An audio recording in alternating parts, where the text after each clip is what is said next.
Bonjour à tous, bonjour à toutes. Je suis ravi de vous accueillir chez Seigus, dans ces locaux que nous avons aménagés en 2018 et dans le cadre de la 3e édition de ce Summit. Alors ce Summit, pour ceux qui étaient là aux précédentes éditions, c'est un peu toujours la même promesse, c'est de faire un choix chez nous, qui est une vraie renonciation, puisqu'on doit, sur un format contraint de 2 jours, sélectionner uniquement les démonstrateurs qui nous inspirent le plus en ce moment. C'est toujours un exercice très difficile pour se mettre d'accord sur ce qu'on retient, pour vraiment partager avec vous ce qu'on considère être la substantifique moelle des démonstrateurs qu'on a à même de proposer et de déployer chez nos clients. Donc, on espère que pendant ces 2 jours, vous avez profité aussi de ces démonstrateurs, mais aussi et surtout, on a mobilisé une partie conséquente quand même des équipes de Seigus. Les démonstrateurs, c'est pas mal, mais les experts qui les ont créés et puis qui potentiellement travaillent sur les prochains, c'est encore mieux. Et c'est pour ça que Thibault le disait, sur ce format du Summit, on essaye d'avoir quand même un nombre de personnes quand même restreint, tant qu'on peut. Les locaux sont quand même limités, mais surtout pour que vous ayez de la surface d'interaction avec nos experts. Et donc, dans le cadre de cette conférence d'ouverture, j'ai le privilège et l'honneur d'avoir quelqu'un qui délaisse les plateaux de radio et de télé pour m'accompagner, qui est Gaël Sliman, le président de Doxa, qui aura la lourde tâche de vous présenter les résultats d'un sondage un petit peu exclusif qu'on a fait, Gaël, puisque non seulement on parle des salariés, mais pas que des salariés, on parle d'une certaine typologie de salariés pour ce sondage. Ouais, merci Marc, je suis ravi d'être avec vous cette année encore. La particularité de ce sondage, c'est d'être en miroir. On interroge des Français, des salariés, et en miroir, en comparaison, un échantillon représentatif important, 1000 personnes, de salariés qui utilisent l'IA au quotidien dans leur boulot. Et on regarde les écarts qui peuvent exister dans les perceptions et les usages. Merci Gaël. Et effectivement, c'est un peu l'enjeu double qu'on va avoir, puisque lors de cette conférence, on a prévu 5 parties, mais alors je vous explique comment on a choisi les parties. C'est les gros sujets qu'on traite en ce moment pour nos clients, les grandes thématiques. On a essayé de les regrouper en moins de 5 minutes, avec rapidement le point de vue que je vais vous partager des équipes Seigus et rapidement derrière une illustration du sondage effectué par Odoxa. Et donc cette première partie, elle va être sur l'utilisation et la formation de l'IA. Alors, je vais, avant de démarrer cette première partie, si vous le voulez bien, faire un premier sondage entre nous. C'est-à-dire quand on parle d'IA, là maintenant en 2025, il y a 3 réactions globalement possibles. Et j'aimerais qu'à main levée, on puisse se situer par rapport à ces 3 réactions. Quand je vous parle d'IA, est-ce que vous partagez de l'enthousiasme? Est-ce que vous partagez un certain niveau de curiosité ou un certain niveau de crainte? À main levée, qui serait plutôt pour l'enthousiasme? Une main, David, merci. Qui est plutôt sur de la curiosité? Et qui est plutôt, merci, et qui est plutôt sur de la crainte? Les 3. Les 3. Intéressant aussi. On va le voir, et c'est extrêmement intéressant de comparer les chiffres des études précédentes avec les chiffres qui vont être présentés ici. Je le redis, le fait de pouvoir avoir des salariés, c'est une chose en termes d'échantillonnage. Le fait d'avoir des salariés qui en plus utilisent l'IA et qui vont nous faire un premier retour de ressenti est extrêmement intéressant dans cette étude. Donc pour revenir au thème, qui est l'utilisation et la formation de l'IA, aujourd'hui, si je devais faire un bilan sur ce sujet-là, on a vraiment encore 2 approches. On a beaucoup de clients qui cherchent à structurer, qui se posent la question de la structuration de l'IA. Est-ce que c'est un nouveau département? Est-ce que c'est une task force? Est-ce qu'on en fait une division?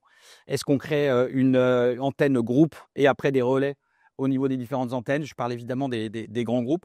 C'est une question. La volonté de se structurer est vraiment là. Pour autant, on assiste à une part croissante de montée, comme on l'a vu dans les autres percées technologiques, du shadow IT et donc du shadow IA, qui est rendu possible par l'accessibilité en fait, des différents services, relativement simples, comme on avait pour le service cloud, qui n'est pas sans poser un certain nombre de questionnements autour de la sécurité, la confidentialité des données, et ce qui effectivement reste un sujet de préoccupation majeur. D'ailleurs, le Forum économique mondial disait que 85% des entreprises prévoient d'intégrer l'IA massivement dans leur métier, et pour autant, sur ces 85%, on n'a que 45% des entreprises qui ont déjà mis en place un plan de formation et d'accompagnement de leurs salariés.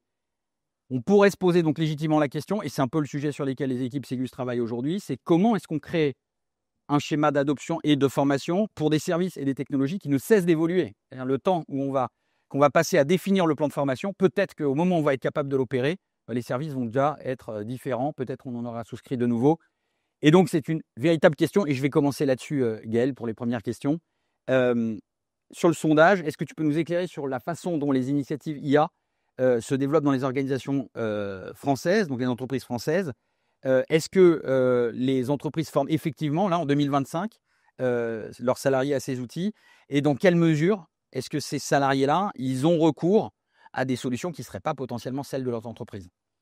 Alors, sur ce premier volet du panorama des résultats de cette étude, vous avez vu passer rapidement la méthodologie, hein, je rappelle, 1000 Français interrogés et en miroir, un échantillon représentatif de 1000 salariés qui utilisent l'IA.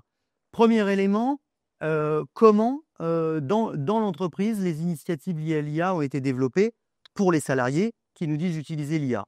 Bah, essentiellement, pour 60% en gros, par des décisions qui sont prises par la direction avec les équipes techniques et parfois avec une vision claire sur la stratégie à mener de la part de la direction générale. Ce résultat-là, le 28% que vous voyez en orange, on va l'utiliser tout au long du défilé des résultats de l'étude parce qu'il est assez capital. On va se rendre compte que dans les boîtes où le développement de l'IA est porté par une vision stratégique claire de la part de la direction, eh ben, on va avoir des différences significatives dans ce que nous disent les salariés en termes d'appréhension de l'IA, en termes de capacité à l'utiliser, en termes de crainte que l'on peut avoir par rapport à celle-ci. Vous avez quand même, donc dans la majorité des cas, les deux premiers items, 60% à peu près, où il y a une vision quand même, d'une manière ou d'une autre, autour de l'incrémentation de l'IA dans la boîte. Et puis, vous avez en gros 40% des cas où on est sur quelque chose d'opportuniste ou de ponctuel, où tout ça n'est pas très cadré, on va dire. Deuxième élément, pour répondre à ta question sur les éléments liés à la formation ou à l'accompagnement, on peut dire qu'on est sur un peu plus de 50-50. Vous avez 56% des salariés qui ont reçu une forme de formation ou d'accompagnement pour utiliser l'IA dans leur travail. On est toujours auprès des salariés spécifiquement qui utilisent l'IA dans leur boîte. Donc 56% ont eu une formation ou un accompagnement, le plus souvent via l'entreprise, 44% de ces 56%. Mais vous avez aussi 44%, presque la moitié, qui nous dit ils se sont formés tout seuls, sans aucune formation spécifique qui leur ait été proposée, soit par la boîte, soit qu'ils aient eu en dehors. Troisième élément de réponse, est-ce qu'on utilise des outils IA en dehors de ceux fournis par l'entreprise pour réaliser des tâches professionnelles? Alors on voit bien les intérêts qu'il y a, la curiosité qu'il peut y avoir à faire ça s'il n'y a pas tout à fait les outils professionnels qu'il faut dans sa boîte, mais on voit bien aussi les dangers qu'il peut y avoir à faire ce genre de choses. Vous avez les 3/4 des salariés qui utilisent l'IA au travail, à qui il arrive d'utiliser des outils IA qui ne sont pas ceux qui ont été calés avec l'entreprise pour des tâches professionnelles. Et si on regarde ceux qui le font souvent, c'est en gros 1/4 des salariés qui utilisent l'IA. Il y a quand même une différence importante entre ceux qui ont été formés tout seuls, on va dire, et ceux qui ont été formés par leur entreprise. On varie du simple au double sur le fait d'utiliser souvent des outils IA qui ne sont pas ceux qui ont été calés avec l'entreprise. Voilà pour répondre à ces 3 questions, Marc. Merci Gaël. Alors, le thème suivant très rapidement, c'est l'usage et le potentiel de l'IA au travail.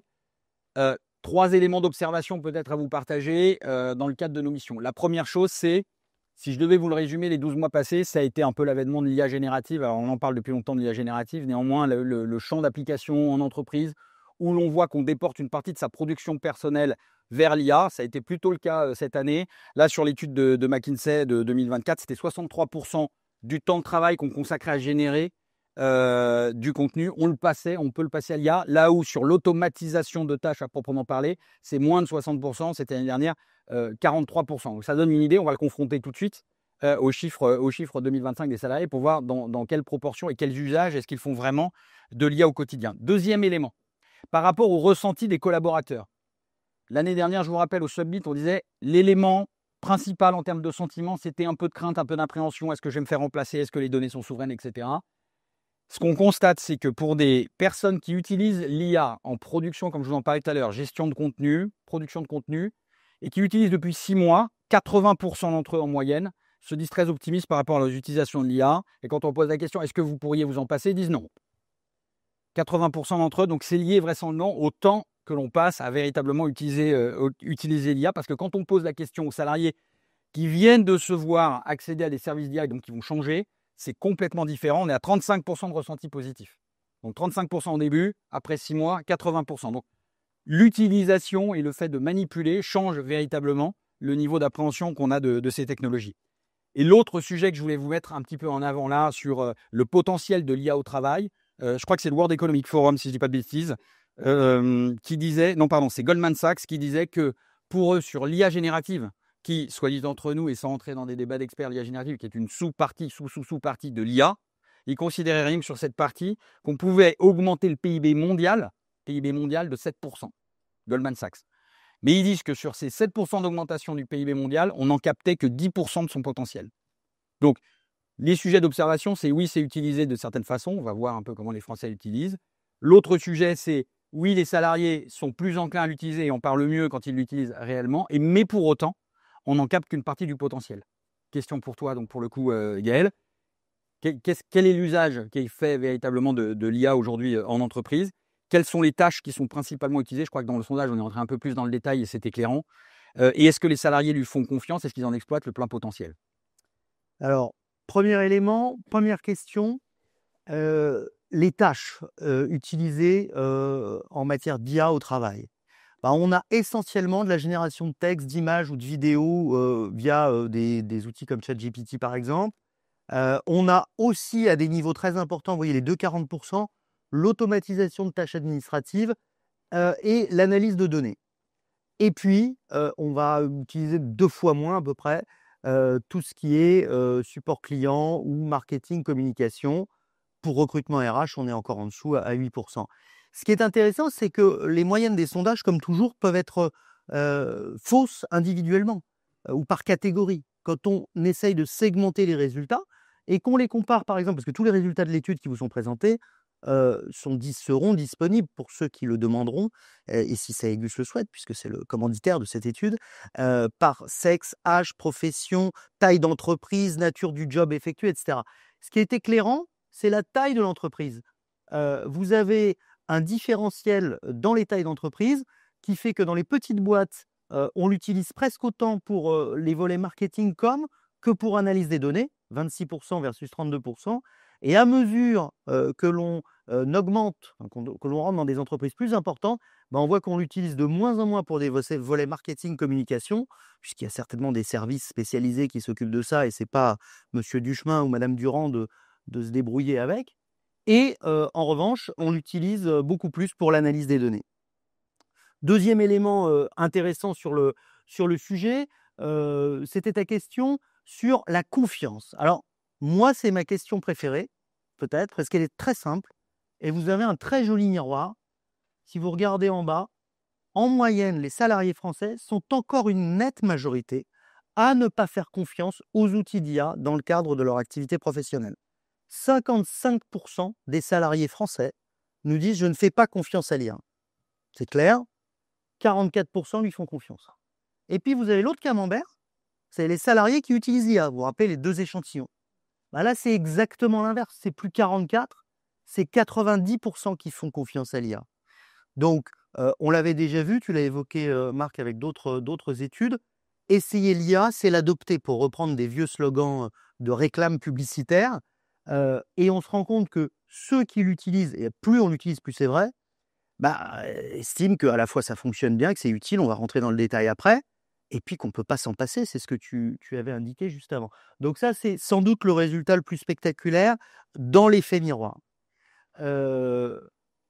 Et encore, c'est rien. C'est-à-dire que les personnes que nous avons interrogées pensent que, honnêtement, on a encore beaucoup du potentiel de l'IA à exploiter. 28% nous disent qu'on en exploite, selon eux, parmi les salariés qui utilisent l'IA au travail, qu'une infime partie de son potentiel. Et 58% disent bon, on n'en exploite qu'une petite partie de son potentiel. Donc, les deux réunis, ça fait plus de 80% des salariés qui utilisent l'IA qui disent on n'a encore rien vu. On est encore loin d'avoir atteint le max de ce qu'on peut faire avec ces outils. Merci Gaël. On va passer à la partie 3. La partie 3, c'est globalement l'impact. Je vais aller essentiellement en synthèse sur ce sujet. Je vous parlais tout à l'heure des personnes qui ont été accompagnées, versus celles qui n'ont pas été accompagnées, qui vont utiliser l'UA de leur propre initiative. Elle est importante, cette approche, puisque pour ceux qui ont été accompagnés, globalement, l'ensemble des études s'accordent à dire qu'on constate une augmentation de productivité de 30%. À l'inverse, pour ceux qui n'ont pas été accompagnés, c'est des gains de productivité légers. On est de l'ordre de 10 à 15%. Et ça, nous, on l'a beaucoup vécu. L'espèce de désillusion de l'IA générative. On avait vendu l'IA, on en a beaucoup parlé énormément. Puis finalement, on me l'a mis dans les mains. Alors franchement, entre promesses et réalité, j'ai constaté un vrai écart. Alors, est-ce que c'est la limite de la technologie pour partie? Est-ce que c'est l'adoption qui en a été faite derrière et l'évangélisation autour? Certainement aussi. L'autre question qui était éminemment importante derrière, c'est cette fameuse transformation. Est-ce que je vais perdre mon job? Première question. Deuxième question, si je ne le perds pas, il va évoluer, oui. Et dans quel domaine est-ce qu'il va potentiellement évoluer? Le vrai sujet qu'on a traité ces 12 derniers mois, c'est attention, ce n'est pas binaire comme raisonnement, j'y reviendrai dans la conclusion. Ça ne peut pas être je vais le perdre ou je vais le préserver. Il va évidemment changer. Mais il n'y a pas de meilleur opérateur d'une IA aujourd'hui qu'un humain, pour plein de raisons différentes dont on pourrait reparler aujourd'hui. Une personne dont c'est le métier qui manipule l'IA se trouve effectivement augmentée, et c'est bien le sujet de la transformation du métier dont il est question via de l'accompagnement qui se pose pour pouvoir derrière prendre le bon chemin de l'évolution nécessaire. Enfin, le dernier sujet qu'on nous avait énormément mis en avant, c'est est-ce qu'on va augmenter la fracture entre mes équipes au sein de l'entreprise en mettant l'IA? Pourquoi? Comme au digital, pour ceux qui s'en souviennent, on avait dit on va avoir une population digital native au sein de mes équipes et je vais avoir de l'autre côté des personnes qui vont avoir énormément de temps à monter en compétences. Ce sujet-là, rappelez-vous, on opposait toujours les seniors en entreprise, vous vous rappelez, les digital natives. Et le résultat des missions qu'on a menées, c'est que les seniors étaient très bien embarqués pour une raison très simple, c'est qu'ils utilisaient manifestement beaucoup les outils de communication pour garder le lien social personnel, déjà. Et donc, en fait, la classe qui était, entre guillemets, la classe d'actifs qui était la plus en difficulté là, c'était le middle management, puisqu'il ne savait plus opérer les leviers de management avec ces nouveaux outils. Sur l'IA, je pense qu'on s'approche d'un constat qui va être à peu près identique, à ceci près que ça arrive beaucoup, beaucoup plus vite. On va vérifier ça. On va vérifier si les Français sondés partagent aussi ces constats. Alors, les études, les impacts concrets de l'IA sur le travail des salariés, Gaël, qu'est-ce qu'on pourrait en dire? Est-ce qu'on a des bénéfices observés? Est-ce qu'eux aussi trouvent que finalement leur métier évolue potentiellement dans le bon sens? Est-ce que ça génère des pressions ou des difficultés au niveau des équipes et dans les relations de travail entre collègues? Quand on disait essayer l'IA, c'est l'adopter, il y a une raison à ça. Quand on regarde tous les items qu'on a testés sur ce qu'a changé l'introduction de l'IA dans leur environnement de travail, alors on n'est pas sur l'ensemble des Français, on est sur les salariés qui utilisent l'IA au travail. Ils nous disent gain de productivité, 87% d'entre eux ont observé un gain de productivité. Réduction de certaines tâches répétitives pour les 3/4 d'entre eux. Nécessité par ailleurs de monter en compétences pour eux, le fait que certaines de leurs missions ont été transformées ou réduites, tout ça est constaté et on a des entreprises, je vous disais tout à l'heure, 2 éléments clés, celles où l'IA a été développée par une vision stratégique venue de la direction générale, on observe des écarts moyens de 10 points sur toutes ces dimensions. C'est-à-dire que ça crée des opportunités dans son travail, ça améliore la situation, ça augmente la productivité. Et c'est encore plus vrai dans les boîtes où l'IA, elle a été portée par une vision stratégique de la direction générale. On voit aussi que la moitié des salariés qui utilisent l'IA nous disent que leur rôle s'est enrichi de nouvelles responsabilités. Il y a aussi quelques craintes, pour te répondre Marc. Il y a l'idée qu'on a un petit peu peur de ne pas toujours savoir comment utiliser l'IA. Et puis une petite forme de pression à devoir utiliser l'IA et à être plus productif. Mais les craintes sont bien moins élevés, 35 et 40%, que ce qu'on observe des opportunités ou des gains.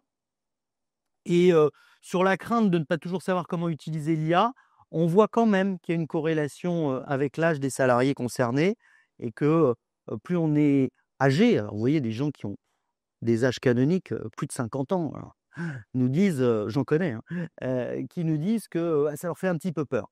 Mais malgré tout, avant tout, ce sont des gains de productivité. Et puis, il y a une autre question, et je vous remercie de me l'avoir posée, cher Marc. Mais avec grand plaisir. C'est la question finalement des relations avec ses collègues. est-ce que l'IA modifie les relations avec les collègues? On l'a beaucoup entendu, cette idée que, un petit peu à la manière des couples, des jeunes couples qu'on voit de nos jours dans les restaurants et qui se regardent plus et qui sont sur leur téléphone, est-ce que l'IA va casser les relations humaines? Et on se rend compte qu'a priori, ça n'est pas le cas, que ce que nous disent les salariés qui utilisent l'IA au travail, c'est première réponse, ça n'a rien changé. J'ai exactement toujours les mêmes relations avec mes collègues, pour une majorité de 52%, et à peu près l'autre moitié, hein, petite minorité, mais qui nous disent, les 47% qui nous disent ça a changé quelque chose, sont 2 fois plus nombreux à nous dire finalement, ça a amélioré les choses et la collaboration entre collègues, elle est plus facile grâce à l'IA. Donc de ce point de vue-là, ça casse plutôt une idée reçue. Eh bien, on va donc, d'un sentiment plutôt positif, s'intéresser maintenant à la partie de pourquoi est-ce qu'on pourrait développer un sentiment de crainte, ou en tout cas d'appréhension, sur le sujet. Alors, c'est vrai que les médias font quand même beaucoup d'écho sur la partie intelligence artificielle, et pour qu'il y ait de l'audience, c'est bien de relayer des sentiments qui peuvent améliorer le taux de clic et le taux de conversion pour eux. Donc, les craintes, est-ce qu'elles sont légitimes? Allez, on va reprendre l'Organisation internationale du travail. Elle dit quand même quelque chose qu'il faut écouter et qui peut effectivement générer de la crainte. Elle dit que 60% des métiers dans les économies développées vont être touchés par l'IA. Alors, quand elle dit touché, on ne sait pas exactement ce qu'elle entend derrière. Touché par l'IA, ça semble être assez naturel et assez logique. Pour autant, on ne voit pas forcément ce qu'elle met derrière. Alors, si je reprends France Stratégie, eux, ils disent que c'est 27% des emplois en France qui seraient significativement transformés. Transformés. Encore une fois, il y a une nuance entre transformer et supprimer. On en revient sur le constat du départ, de dire, OK, mais face à cette transformation, qu'est-ce qu'on met potentiellement comme moyen en face?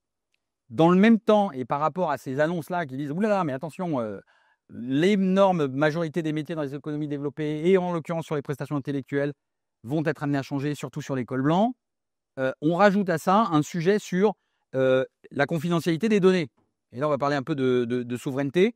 75% des entreprises, selon une enquête IDC, elles expriment des vraies inquiétudes sur la confidentialité des données qui sont traitées par l'IA. Alors, c'est toujours le cas. Et derrière, 68% d'entre elles, donc on passe de 75 à 68, qui s'interrogent sur la souveraineté des solutions qu'ils vont mettre dans les mains potentiellement de leurs salariés. C'est d'autant plus aggravant derrière que la majeure partie des plateformistes aujourd'hui et de l'écosystème IA est dominée par des acteurs qui sont non européens. Alors, ce qui me frappe, moi, c'est que cet observatoire du numérique-là, 83% des entreprises françaises disent que malgré ça, malgré ce qu'on vient de se dire sur les craintes, 83% d'entre elles disent si, j'engage résolument mon entreprise sur le déploiement de solutions IA, même si elles ne sont pas européennes. Et dans le même temps, 72% de ces dirigeants vont nous dire que j'ai une vraie appréhension, néanmoins, à ce que ces solutions ne puissent pas être souveraines sur la partie numérique. Alors, c'est un petit peu schizophrène, et en même temps, j'ai envie de vous dire, ce décalage entre j'ai une perception, j'ai une appréhension, et d'un autre côté, j'engage, pour moi, ça s'appelle le pragmatisme du dirigeant. C'est-à-dire que la seule alternative serait de rien faire, ce qui serait potentiellement pire. On a énormément de dossiers. Nous, si je devais résumer un des sujets qu'on nous rajoute dans nos missions de cadrage sur les solutions, cette année, l'élément de souveraineté, de confidentialité, de sécurité est remonté en haut de la liste. Il était présent aujourd'hui sur les benchmarks qu'on faisait, mais là, il remonte tout en haut. C'est un sujet qui est éminemment complexe à traiter. Vous aurez l'occasion d'échanger véritablement avec les experts sur ces sujets qui ne cessent de bouger. Et ce qu'on rajoute à ça, c'est ce besoin de vélocité énorme, poussé par un marché qui est extrêmement dynamique derrière, ce qui représente à la fois pour les individus et à la fois pour les organisations un défi considérable pour s'adapter derrière en termes de vitesse. Est-ce que Gaël, sur le sondage, c'est pareil, cette crainte, est-ce qu'elles existent toujours? Est-ce qu'elles sont potentiellement de même nature? Est-ce qu'ils perçoivent potentiellement l'impact de cette technologie sur l'emploi à moyen terme, les Français qui utilisent l'IA? Et est-ce qu'eux aussi, ceux qui utilisent l'IA au quotidien, est-ce qu'ils sont concernés par le sujet de souveraineté européenne? Oui. Alors, beaucoup de questions. Premier élément, les craintes. Les craintes, elles sont nombreuses. La première des craintes, elle est pragmatique. Mais elle rejoint ce que tu disais il y a un instant. C'est-à-dire qu'on ne sait pas comment sont utilisées les données derrière les prompts. 43% des salariés qui utilisent l'IA au travail nous disent « ça, c'est le principal truc qui m'inquiète ». Il y a un aspect environnemental avec la consommation d'énergie, on ne l'a pas évoqué, mais les gens l'entendent de plus en plus. Et puis, tu as parlé de souveraineté, on va y revenir après, mais ça sort. Ça contribue à nourrir des acteurs technologiques non européens pour la plupart. On réalise ensemble régulièrement des sondages plus courts, publié sur BFM Business, qu'on présente chez Frédéric Simotel, le dernier en date, il y a une quinzaine de jours, traitait de ces questions de sanctions, de riposte aux droits de douane américains, riposte qui pourrait toucher les GAFAM. Et nos concitoyens nous disaient d'ailleurs à l'époque qu'ils étaient tout à fait favorables à ce qu'on aille là-dessus. Donc il y a toutes ces craintes qui existent. En revanche, finalement, une crainte qui s'exprime quand tu travailles avec tes équipes dans les boîtes, et qu'on peut entendre souvent, tu le disais, hein, qui est finalement beaucoup de bruit pour rien. On m'avait vanté ce truc et ça donne pas grand-chose. Ça sort, mais finalement moins que le reste. On est à 22% des salariés qui utilisent l'IA qui disent bah, le principal truc qui me gonfle avec l'IA, c'est que ça sert à rien, ou que c'est pas efficace, ou que j'attendais beaucoup mieux. Cette crainte-là, elle ressort pas tant que ça, et donc ça, c'est plutôt une bonne chose. Sur l'aspect emploi, c'est la principale crainte en fait. Alors, à chaque révolution technologique, on a eu ces craintes-là, hein. Les canuts lyonnais au 19e siècle détruisaient les métiers à tisser en disant que ça va prendre nos boulots. Cette fois, ça va plus loin que ça, puisque comprennent les Français ou les salariés qui utilisent l'IA au travail et qui sont super positifs sur l'IA, ceux-ci, bah, ils sont tous convaincus que ça va détruire plus d'emplois que ça n'en créera, plutôt que ça ne créera plus d'emplois que ça n'en détruira. Vous voyez, si vous laissez de côté le dernier item, on est sur un ratio de plus que le simple double. Et alors, chez les Français, c'est une certitude, c'est 57 versus 9. On leur a dit ça, ils l'ont entendu, et ils ont cette crainte. Notamment parce que gain de productivité. Parce que les salariés qui utilisent l'IA nous disent, bah, finalement, il fait le boulot à ma place. Quand c'est très efficace, ça fait le boulot à ma place. Du coup, cette crainte, elle est très forte et très présente. Après, on parlait de tout ce qui était schizophrénie souverainiste. Et on l'observe ici, mais on est tous comme ça. On est persuadé qu'il faut privilégier les IA européennes. Il n'y a pas de doute là-dessus. Et en plus, dans notre précédent sondage, on l'avait vu, hein, il y a des très bonnes IA qui existent aujourd'hui, qui sont autres que ChatGPT, Mistral, etc. Notamment. On est 52% à dire, en plus, il est parfaitement réaliste d'utiliser uniquement des IA européennes. Formidable. Le problème, c'est qu'actuellement, dans les faits, on utilise essentiellement des IA non européennes et notamment américaines, puisque 81% des salariés qui utilisent l'IA au travail utilisent ces IA non européennes, alors que ceux qui utilisent des IA européennes ou françaises ne sont qu'un peu moins d'1 sur 2. Donc, il y a un sujet, on l'avait déjà vu dans le précédent sondage ensemble, qui est cette, appelons-le comme ça, cette schizophrénie de appétence pour la souveraineté et en même temps le fait qu'aujourd'hui, c'est que de l'IA américaine qu'on utilise le plus. Merci beaucoup Gaël. On est au bout du temps imparti, donc on va conclure. Sur l'enseignement des sondages, est-ce que tu as quelques points clés à partager?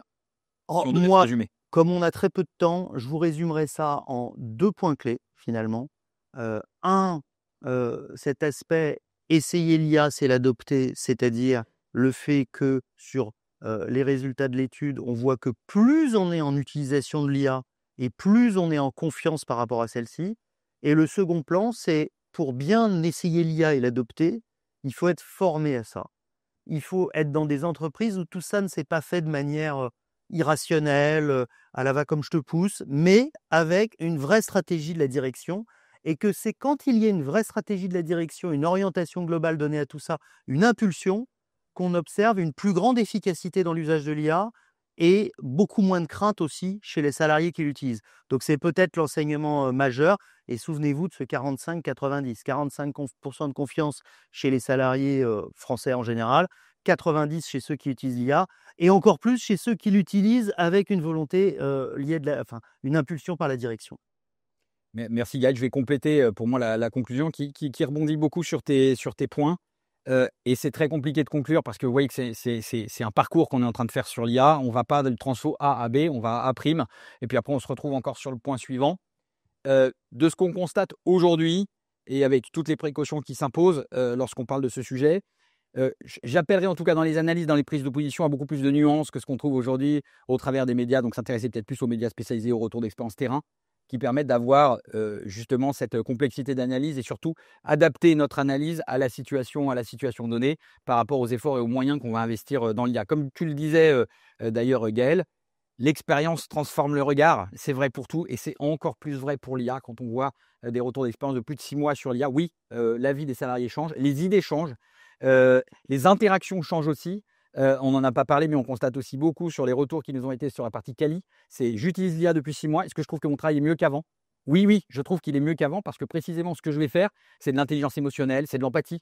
C'est des sujets que je ne peux pas aujourd'hui confier à l'IA et qui me redonnent mon rôle en tant qu'humain, mais surtout en termes de pensée. Et mon intellect n'est pas que de l'intellect quantique, c'est aussi de l'intellect émotionnel qui est important dans les relations sociales, qui constitue l'actif premier de l'entreprise. Le dernier sujet quand même, et j'en ai parlé déjà l'année dernière, j'ai l'impression que c'est encore pire cette année. L'année dernière, en 2024, 51% du trafic sur Internet n'était plus fait par des humains. 51% du trafic sur Internet n'était plus fait par des humains. On estime que d'ici 2026, c'est 90% du contenu qu'on consultera sur le web qui ne sera pas généré par les humains. 90% en 2026. Autant vous dire que ça accélère énormément. Et quand on le rapproche de l'étude qu'on a faite en disant on est qu'aux prémices, on utilise, vous rappelez-vous, sur les 7% d'augmentation du PIB mondial, on n'exploite que 10% de son potentiel, imaginons ce qu'on peut traiter derrière. Comme on était un peu court aujourd'hui, on est allé très vite sur la conclusion. On avait une dernière partie qui est la projection sur l'IA. On n'a pas parlé, mais l'énorme sujet qu'on va traiter l'année à venir, j'en fais le pari avec vous, c'est les agents. Alors attention sur les termes, on vous vend beaucoup d'agents, mais qui sont des bots automatisés. L'IA agentique, c'est l'autodétermination des choix qu'une IA prendra. Donc là, elle remplace complètement et vous lui dites simplement « je veux faire ça ». Et elle se débrouille pour faire le process, les applications, etc. Elle décommissionne potentiellement tous les logiciels dans la forme actuelle qu'on connaît. Ça, c'est quelque chose qui arrive. La génération de l'IA et la super IA, c'est deux thèmes aussi qui sont plus prospectifs, certes, qui arrivent de façon assez certaine aussi, et qui posent eux-mêmes beaucoup plus de questions. Mais là, je vous dis le summit de l'année prochaine. En attendant, je vous engage vraiment à profiter de ce summit. Regardez les démonstrateurs, faites-vous une idée éclairée, profitez d'échanger vraiment avec les experts qui ont cette passion cheville au corps et qui sont toujours ravis de partager. Je vous remercie à tous pour votre attention. Et bon summit. Merci beaucoup.